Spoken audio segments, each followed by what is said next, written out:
चलिए, दृष्टि tutorial private limited के यूट्यूब चैनल में डे 11 में आप सबों का स्वागत है। डे 11 की बुनियादी बातों को पढ़कर उसके कुछ प्रश्नों को हम लोग अभी बनाएंगे। डे 11 के मुख्य तथ्य जो हैं उसमें गड़बड़ी बहुत ज़्यादा हो जाती है। बहुत बच्चों को लेफ्ट और राइट का कॉन्सेप्ट क्लियर नहीं होता। बहुत लोग कॉपी को घुमाकर बनाते हैं या अपने आप को भी घुमाकर बनाते हैं। ये प्रक्रिया छोड़नी है और डायरेक्ट इस मेथड का प्रयोग करना है, क्योंकि बड़े प्रश्नों का हो सकता है ये डे 11 के प्रश्न हूबहू ना पूछे जाएं एग्जामिनेशन हॉल में, लेकिन ये तय है कि जितने भी प्रश्न होते हैं डायरेक्शन के, ये इसका बुनियाद होता है। इसकी जानकारी हम लोगों को होनी चाहिए और तेज़ गति में बनाने की भी पहल करनी है हम लोगों को। अब सबसे बड़ी बात क्या है कि लेफ्ट और राइट के कॉन्सेप्ट में आप अब कॉपियों को नहीं घुमाएंगे, अब आप अपने आप को नहीं घुमाएंगे। करना क्या है वो देखिए। एक छोटा सा एग्जांपल लेकर देखते हैं हम लोग कि अगर एक लड़का नॉर्थ की ओर जाता है, ये नॉर्थ की ओर गया, एक बात का ख्याल क्या करना है हम लोगों को कि जिस बिंदु से वो सबसे पहले चलना प्रारंभ करेगा उसको प्रारंभिक बिंदु घोषित कर देना है, इनिशियल पॉइंट घोषित कर देना। आप उसको आई से डिनोट करके भी रख सकते हैं। अब इसने कहा कि उत्तर की ओर कुछ दूर चलने के बाद वह दाहिनी ओर मुड़ता है। आप देख रहे होंगे स्क्रीन पर, ये इसके लिए दाहिने मुड़ना था। देखिए, अगर इसको छोड़ दिया जाता, दाहिने मुड़ने नहीं कहा गया होता, यह इधर चला जाता। अब इसको ओरिजिनल पाथ कहिए, इसको ओरिजिनल पाथ कहेंगे हम लोग। ये ओरिजिनल पाथ हुआ। ये ओरिजिनल पाथ किसको कहेंगे? सोचिए, ये ओरिजिनल पाथ किसको कहेंगे? कहेंगे एक व्यक्ति को मुड़ने कहा गया था। मुड़ने ना कहा गया होता तो वह जिस दिशा में जा रहा था वह उसका ओरिजिनल पाथ होगा। और इसको दाहिने मुड़ना है तो दाहिने मुड़ने का मतलब इधर मुड़ा है वो। थोड़े एक और चित्र पर चर्चा कर लीजिए कि एक व्यक्ति उत्तर की ओर जाता है। फिर से वही बात दोहराएंगे कि जिस बिंदु से वो चलना प्रारंभ किया है उसे आई से डिनोट कर लीजिए। अब वो बाएं मुड़ जाता है। बाएं मुड़ जाता है का मतलब इधर मुड़ जाता है। सही है। क्यों? ये रहा उसका ओरिजिनल पाथ। आप अपने हाथ के हिसाब से देखेंगे तो ये लेफ्ट की ओर मुड़ता है। अब दोनों चित्रों को देखकर बताइए कि दाहिने और बाएं मुड़ने के क्रम में क्लॉकवाइज में दाहिने मुड़ता है या बाएं, ये पकड़ना है। ये दाहिने मुड़ा था, ये दाहिनी ओर मुड़ा था, और ये दिशा क्लॉकवाइज है या एंटी क्लॉकवाइज? क्लॉकवाइज। तो जब क्लॉकवाइज मूवमेंट होगी तो समझ लेंगे कि वो दाहिने मुड़ता है, और तब जब एंटी क्लॉकवाइज मूवमेंट होगी तो समझ लेंगे वो लेफ्ट की ओर मुड़ता है। ये बात याद रखनी है। क्लॉकवाइज मुड़ना मतलब राइट की ओर मुड़ना, एंटी क्लॉक मुड़ना मतलब लेफ्ट की ओर मुड़ना। अब इस पर एक छोटा सा प्रश्न बनाइए, थोड़ा अभ्यास करते हैं हम लोग। अच्छा सोचिए, कोई पूरब की ओर जा रहा है, कोई ईस्ट की ओर गया। यहाँ आई डिनोट कर देते हैं। आई डिनोशन किस चीज का प्रतीकात्मक चिन्ह है? तो ये है प्रारंभिक बिंदु, जहां से वो चलना प्रारंभ किया था। अब इसको दाहिने मुड़ना है। याद कर लेते हैं हम लोग, दाहिने मुड़ने का मतलब क्लॉकवाइज और बाएं मुड़ने का मतलब एंटी क्लॉक। या क्लॉकवाइज मुड़ो तो दाहिने मुड़ो, एंटी क्लॉक मुड़ो तो बाएं मुड़ो। अब इसने कहा कि राइट मुड़िए। इसने प्रश्न में राइट मुड़ने को कहा है तो स्वाभाविक है राइट मुड़ना है यानी क्लॉकवाइज।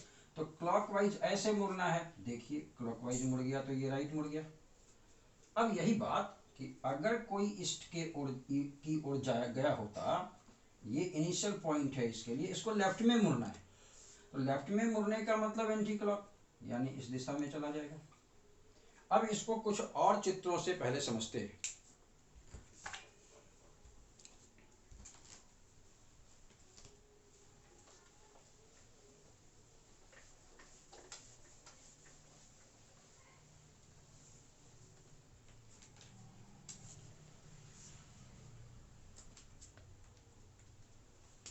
अच्छा एक बात बताइए, कोई दक्षिण दिशा में जा रहा है, कोई व्यक्ति साउथ में चला, और आपको पहली बात पता चली कि इसको दाहिने मोड़ना है, राइट साइड में मोड़ना है। आपको पता है कि राइट साइड में मुड़ने की दिशा क्लॉकवाइज होती है। कैसे मोड़ेंगे? ये रहा क्लॉकवाइज, ऐसे मुड़ेंगे। यहीं पर अगर दूसरे प्रश्न में कोई साउथ की ओर जाता और बाएं मुड़ने की सूचना प्रश्न में मिलेगी तो क्या करेंगे? आपको पता है बाएं मुड़ने का मतलब एंटी क्लॉक मुड़ना होता है। ये तो क्लॉकवाइज था, एंटी क्लॉक ये होगा, और एंटी क्लॉक में मुड़ना मतलब बाएं मुड़ना। प्रश्न ने संकेत भी किया है कि बाएं मुड़िए, अर्थात इधर मुड़ जाएंगे।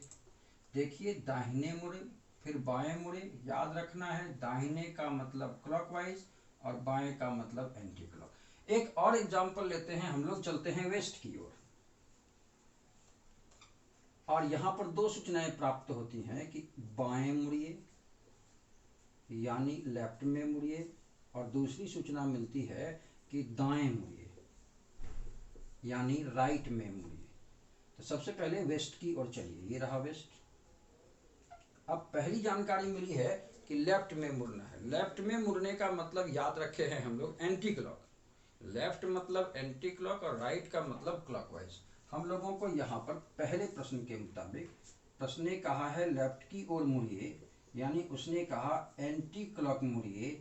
ये तो क्लॉकवाइज हुआ, स्वाभाविक है। एंटी क्लॉक इधर इधर, ये एंटी क्लॉक यानी नीचे की ओर मुड़ेगा, ये लेफ्ट में मुड़ना हुआ।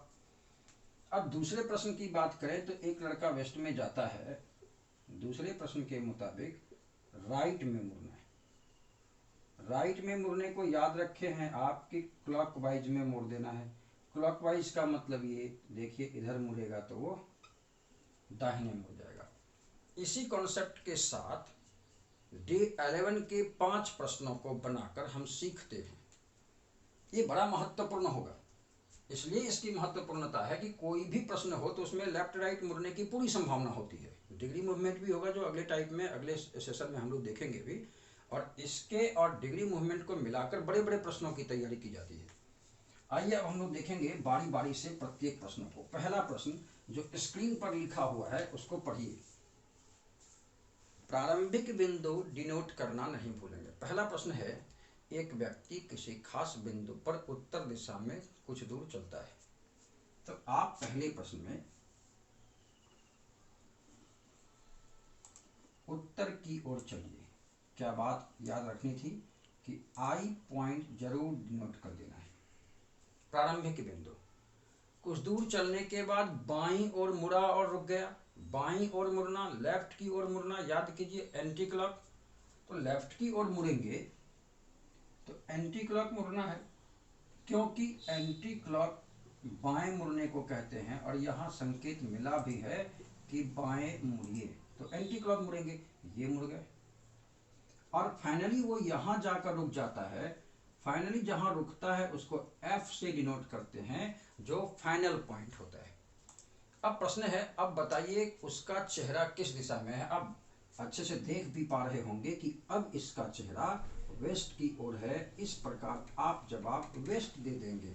ऑप्शन में ढूंढेंगे वेस्ट जवाब, पश्चिम जवाब आपका ऑप्शन बी में मौजूद है। ठीक है, पहला प्रश्न बस यही कॉन्सेप्ट है, और इसको बिल्कुल एक दो बार देखकर एक दो बार बनाने की भी कोशिश करनी है, ताकि बड़े प्रश्नों का जब सामना हो, जब हाई लेवल क्वेश्चंस हमारे पास आए तो हम उसे अच्छे से बना सकें। क्वेश्चन नंबर 2 को देखेंगे।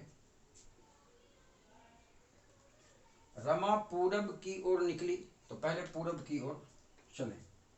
रमा ये पूरब की ओर निकली, ये रमा के लिए इनिशियल पॉइंट है, प्रारंभिक बिंदु है। पूरब की ओर गई, 2 बार बाईं ओर मुड़ी। ये कॉन्सेप्ट और बेहतरीन तरीके से हम लोग अगले सेशन में देखेंगे। 2 बार बाएं मुड़ने का मतलब सबों को पता है, अपोजिट डायरेक्शन में चला जाना। ये तो सीधा जवाब मिल जाता हमारा, लेकिन 2 बार बाएं मुड़कर देखेंगे। 2 बार बाएं, तो पहली बार बाएं मुड़ते हैं। पहली बार बाएं मुड़ने का मतलब हो जाएगा एंटी क्लॉक, और ये पहली बार बाएं मुड़ जाती है। यहां से भी बाएं मुड़ना है, यानी यहां भी मोड़ एंटी क्लॉक रखना होगा, और फाइनली वो इस दिशा में मुड़ जाएगी, यहाँ पहुँच जाएगी, इस दिशा में जाने लगेगी। प्रश्न है अब उसका चेहरा किधर है, यानी अब उसका चेहरा किस दिशा की ओर है। अब उसने चेहरा, आप देख रहे होंगे, अब उसका चेहरा वेस्ट की ओर है। इस प्रकार प्रश्न नंबर 2, प्रश्न संख्या 2 का आंसर भी वेस्ट हो जाता है। जवाब देंगे ऑप्शन नंबर बी। चलिए क्वेश्चन नंबर 3 स्क्रीन पर देखिए। क्वेश्चन नंबर 3, सुरेश पश्चिम दिशा में कुछ दूर चलकर, तो पश्चिम में चलते हैं पहले। तीसरा प्रश्न है पश्चिम दिशा में चलकर, ये रहा पश्चिम। अगर भूल जाते हैं तो इसको याद रखेंगे, ये वाली फिगर याद कीजिए, ये नॉर्थ है, ये साउथ है, ये ईस्ट है और ये वेस्ट। बाकी सारी उपदिशाओं को आप जानते होंगे।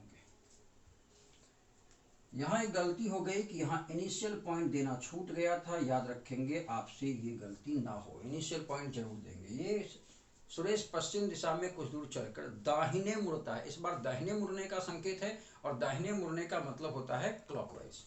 क्लॉकवाइज यहाँ से दाहिने मुड़ना है, ये रहा क्लॉकवाइज। क्यों क्लॉकवाइज में मुड़ रहे हैं, क्योंकि यहाँ संकेत मिला है हम लोगों को दाहिने मुड़ना, और जितनी बार संकेत दाहिनी मुड़ने की होगी हम लोग क्लॉकवाइज में मुड़ेंगे, मुड़ जाता है,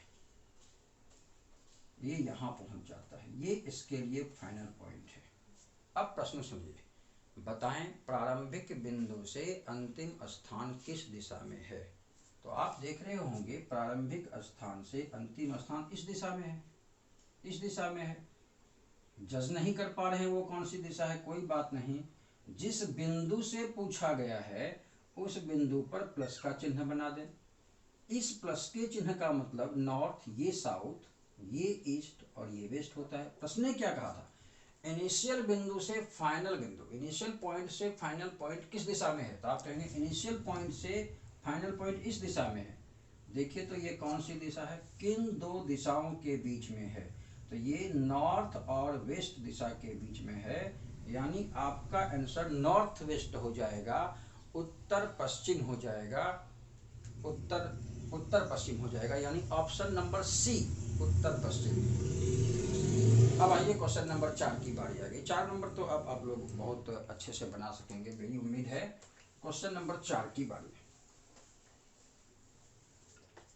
चलिए क्वेश्चन नंबर 4। क्वेश्चन नंबर 4 में मोहन दक्षिण दिशा में कुछ दूर चलने के बाद बाईं ओर मुड़कर कुछ दूर चला। फिर वही बात, मोहन को किसी बिंदु से दक्षिण की ओर मोड़ते हैं, ये गया दक्षिण की ओर। मोहन के लिए ये इनिशियल पॉइंट था। अब यहाँ पर ठहरते हैं, प्रश्न ने किधर मुड़ने का संकेत किया है, प्रश्न ने बाईं ओर मुड़ने का संकेत किया है, और बाईं ओर मुड़ने का मतलब होता है एंटी क्लॉक। ये दिशा क्लॉक है, ये दिशा एंटी क्लॉक, घड़ी की सुई की विपरीत दिशा है, इसलिए एंटी क्लॉक कह रहे हैं इसको। मुड़कर कुछ दूर चलकर रुक जाता है, यानी ये इसके लिए फाइनल पॉइंट का काम करेगी। बताइए अंतिम बिंदु से प्रारंभिक बिंदु किस दिशा में, सब लोग देख पा रहे होंगे। अंतिम बिंदु से प्रारंभिक बिंदु ये रहा, ये रहा। दिक्कत आ रही है दिशा को पहचानने में, तो जिस बिंदु से पूछा है वहां प्लस का चिन्ह निर्माण कर देते हैं। इस प्लस चिन्ह का मतलब ये नॉर्थ, ये साउथ, ये ईस्ट और ये वेस्ट हो जाता है।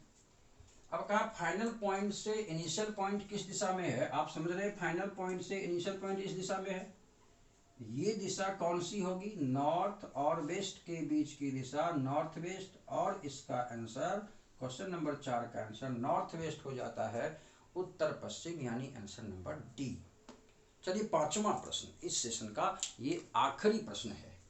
5वें नंबर प्रश्न की तैयारी करते हैं। 5वां नंबर प्रश्न है, संजना सुबह सुबह सूर्य की दिशा में निकली। सुबह सुबह सूर्य की दिशा में निकलना मतलब पूरब की ओर निकलना होता है। पहले पूरब की दिशा में निकलिए, ये संजना के लिए इनिशियल पॉइंट हो जाता है। फिर उसने कहा बाईं ओर मुड़कर कुछ दूर चली। बाईं ओर मुड़ने का मतलब एंटी क्लॉक। एंटी क्लॉक ये है, चूंकि उसने संकेत किया है बाएं मुड़ने का, और बाएं मुड़ने का मतलब हम लोग एंटी क्लॉक याद रखे हैं। अब वो बाएं मुड़ जाती है और कुछ दूर चलती है। अभी और एक संकेत आने वाला है, यहाँ पहुंचे हैं, ये ठहराव है आपका। पुनः एक बार बाईं ओर मुड़कर चलने लगती है। पुनः बाएं का मतलब अभी अभी याद किए हम लोग, बाएं मुड़ने का मतलब फिर से एंटी क्लॉक होगा, और यहाँ से बाएं मुड़ने का मतलब ये रहा एंटी क्लॉक, ये पुनः बाएं ओर मुड़ जाती है ये से। अब प्रश्न पढ़िए, बताइए अब वह किस दिशा में जा रही है। ऑब्वियस है कि अब वह किस दिशा में जा रही है, प्रॉब्लम हो रही है दिशा को पहचानने में। ये नॉर्थ, ये साउथ, ये ईस्ट और ये वेस्ट, इसके सहारे से आप देख कर बताइए ये कौन सी दिशा में जा रही है। ऑब्वियस है वेस्ट में जा रही है। आपका जवाब वेस्ट यानी पश्चिम हो जाएगा। इस प्रकार आपका ऑप्शन नंबर बी आंसर हो जाता है। तो अब क्या करना है हम लोगों को, ये सेशन का आखिरी प्रश्न था। अब अगले सेशन की तैयारी करनी है। इस पर आप पकड़ बनाकर रखेंगे। एक छोटी सी टॉपिक और आने वाली है डिग्री मूवमेंट का, डिग्री में घुमाव। अब इन दोनों प्रश्नों को, ये आज का सेशन और इसके बाद वाले सेशन को मिलाकर ही प्रश्नों की तैयारी की जाती है। ये छोटी छोटी टॉपिक से ना हमारी बुनियाद ठीक हो जाएगी, फिर बड़े प्रश्नों का सामना हम अच्छे तरीके से कर पाएंगे। चलिए अगली बार हम लोग मिलेंगे अगले सेशन में, तब तक के लिए धन्यवाद।